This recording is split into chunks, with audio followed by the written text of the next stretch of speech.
This is a list of the Stanley Cup winners, and I went ahead and highlighted the teams in red that are from Canada. Now, you might notice there isn't a whole lot of red. In fact, even if we throw in the runner-up for the Cup, well, there's still only 5 names on this list. It's been since the Montreal Canadiens in 1993 that a Canadian team has hosted a Stanley Cup parade. That's 25 plus years since the Stanley Cup has gone home. Then sure, there was one year in there where they didn't even bother playing hockey, and yeah, you can make the argument that there's more US teams than there are Canadian teams. Sure, but when you consider MLB's only Canadian team, the Blue Jays, have won a ring since then, granted it was in the same year, a few months later, you would think that one of the Canadian hockey teams could have won the Stanley Cup in that time. In fact, just assuming that every team goes into each season with the same odds to win the Stanley Cup, and I know number of teams is a brutally simplistic way to look at this, but if we just assume that every team every year has the same odds to win the Stanley Cup when the season begins, then the chances of a 25-year drought like this, even with that 1 year in the middle, are roughly 1 in 500, a 0.21% chance that no Canadian team would take home the Cup in 25 years. On the other hand, it's taken this incredible run of 24 cups in a row by US-based teams to even it at 51 cups apiece since the beginning of the Stanley Cup era in 1915. In order to see where it all began, we're going to have to go all the way back.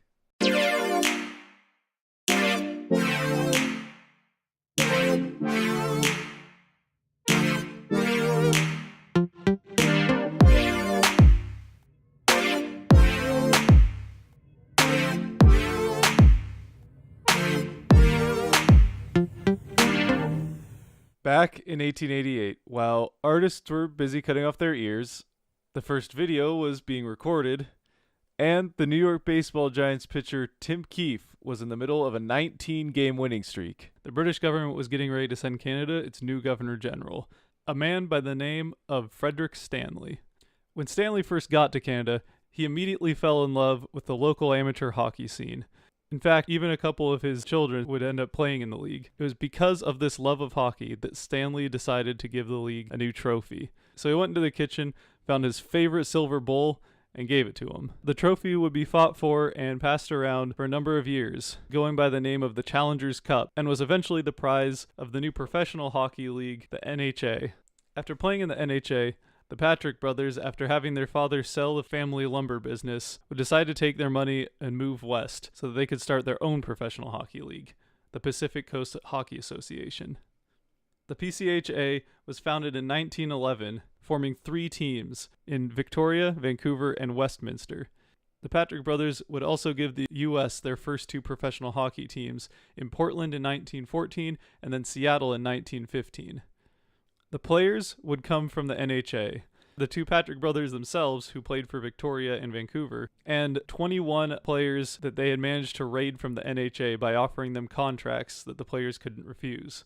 After a few years of continuing to raid the NHA for players and forming a few more teams, the NHA decided they couldn't ignore the new league out west any longer, so they made a deal with the Patrick brothers that would stop the raids of their teams in exchange for being able to play for the Challenger Cup, which at this point was more widely known as Lord Stanley's Cup. It was in 1915 that the PCHA would finally play for the Stanley Cup for the first time. It was in this first meeting that owner, coach, and player Frank Patrick would lead his Vancouver Millionaires to victory over the Ottawa Senators of the NHA. And while many from the NHA did see the win as a bit of a fluke of the time, it did continue to give the PCHA more credibility and ensured that this wasn't going to be a one-time event. During the next couple of years, tensions would rise between the NHA and the PCHA, and the Patrick brothers would accuse the NHA of reneging on minor parts of the deal and would go back to raiding players from the NHA. It was one of these raids, and possibly the second biggest one outside of the one that originally formed the PCHA, by which the Patrick brothers would form almost the entirety of the roster for the new team in Seattle, stealing the majority of its players from the Toronto Blue Shirts. This, of course, made Seattle's new professional team immediately competitive, and just 2 years later they would find themselves facing the Montreal Canadiens of the NHA for the Stanley Cup. Going into the 1917 Stanley Cup Finals, not many people were giving Seattle much of a chance. Not only were they a PCHA team, but they were also a US team, and this was, after all, Canada's sport and Canada's trophy. And there's nothing that indicated more that Seattle wasn't being taken seriously than the fact that the NHA didn't even bother to ship the Stanley Cup to Seattle where the entire series was going to take place, assuming that Montreal was just going to take care of them easily. And Seattle wasn't the first US team to play in a Stanley Cup. The Portland Rosebuds had played just the year before, but Montreal had handled them and were expected to do the same this time around. And after the first game, it sure looked like they were going to, winning the game 8-4 and leading 5-1 at one point. But that's as good as it was going to get for Montreal. Seattle would take the next 3 games and become the first US-based team to win a Stanley Cup. This victory was big because, in much the same way that the New York Jets win over the Colts in Super Bowl III helped legitimize the AFL as a serious professional football league and eventually ended up leading to the AFL-NFL merger, this victory for Seattle in the 3rd Stanley Cup helped legitimize the PCHA and their brand of hockey, which we'll get into a little bit more later, further. And this was due in part to the fact that Seattle didn't just win the 1917 Stanley Cup, they dominated the Montreal Canadiens, outscoring them 19-3 in the final 3 games and 23-11 in the entire series, allowing just 1 goal per game in the final 3 and scoring at a rate higher than any team in Stanley Cup history outside of the Vancouver Millionaires just 2 years before. The story of the 1917 Seattle Metropolitans win in the Stanley Cup Finals is a good one, and an important one to the history of hockey. But it can't be told without mentioning one player, and what is the greatest performance in the history of the Stanley Cup. There's no better place to start this story than the most goals scored by a player in a Stanley Cup Finals series. As you can see, over the last 30 years, the highest number of goals scored by a player in a finals series has been somewhere in the 3 to 5 range, with 3 years between 2014 and 2016 where no player even managed to score 3 goals in the final series. And as we keep going back, you'll eventually see Wayne Gretzky's incredible 7-goal performance in the 1985 Stanley Cup Finals, Mike Bossy's 7 goals in the 1982 Stanley Cup Finals, and then a little farther back, Jean Beliveau had 7 in 1956, and then some more years of no more than 5 goals in a series, and even a couple where no one even managed to score more than 1 goal in the series. And then, as we get back to the early years, we see a handful of 9-goal performances from Toronto's Babe Dye, Seattle's Frank Foyston, and Vancouver's Cyclone Taylor.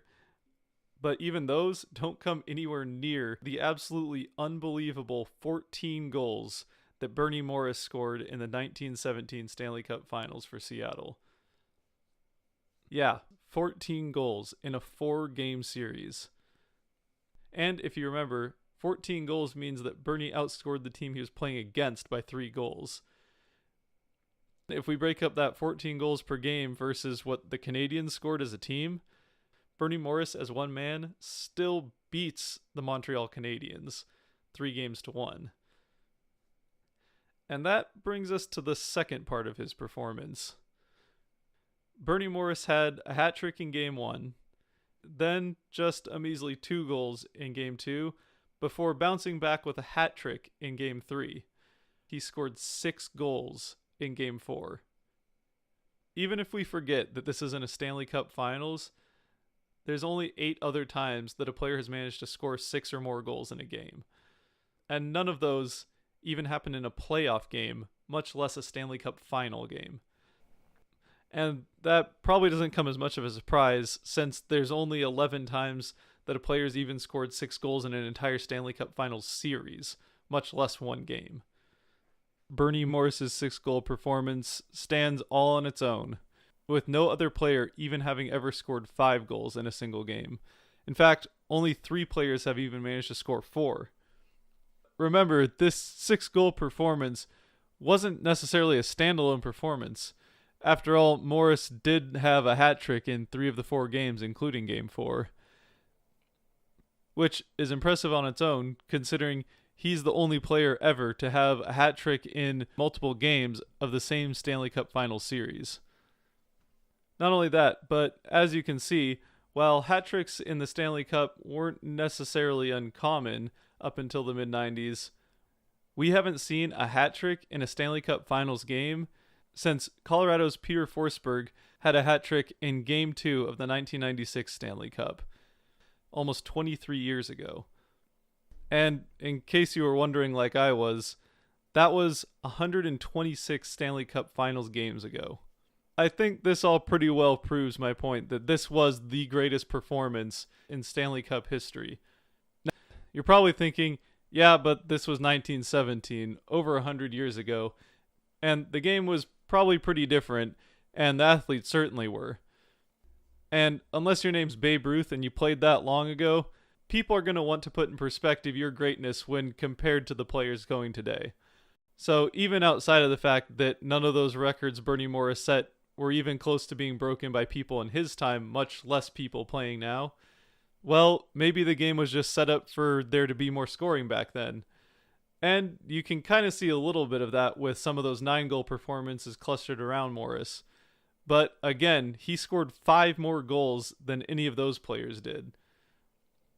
So even if the scoring was a little bit higher, then Bernie Morris stands still well ahead of the great players of that time, much less anything that's happened since. So then, how was the game different, and might that have allowed Bernie Morris to be this successful? Well, as we know, the two leagues taking place were the PCHA and the NHA, both of which had different rule sets. The PCHA played under a 7-man rule set, while the NHA played with a 6-man team. Other than that, the two other major rule differences were that the NHA didn't allow forward passing, and they forced their goalies to stay standing the entire time. Now, obviously, all 4 of the games, both teams played under the same rule set, with games 1 and 3 being played under the PCHA rules, with 7-man teams, forward passing, and goalies that could play like they do today. While games 2 and 4 were played under NHA rule set, with 6-man teams, no forward passing, and limited movement for the goalies. Now, as far as how this might have affected Bernie Morris's performance, well, his 14 goals were split nearly evenly. 6 goals scored under PCHA rules and 8 goals scored under NHA rules, including that 6-goal performance in the last game. And while it might be easy to think, well, any professional hockey player can score on a goalie who can't even go to his knees, remember that the NHA rules didn't allow forward passing, which significantly slowed down the pace of play in these games. So while the goalies did have limited movement, they were typically seeing less action. And if it really were that much easier for players to score goals under these rules, then you would think the Canadiens probably could have managed to score more than 2 goals combined between the 2 games under that rule set. So really, the only way I can see to say that this wasn't the greatest performance of all time would be to limit the scope to just the NHL era. And while I can't stop you from seeing it that way, if that's how you choose to see it, I should mention that a large part of the reason that the NHL of today is what it is because of the PCHA, Bernie Morris, and this 1917 Stanley Cup. Because it was due in no small part to Bernie Morris and Seattle's performance in the 1917 Stanley Cup that over the course of the following offseason, the NHA would dissolve and reform under the new name, the NHL. And, well, they kept some of the NHA rules, like 6 men on the ice, and the captain had to stay on the ice at all times. They would allow their goalies to play more freely, and the biggest change, they would adopt the forward pass,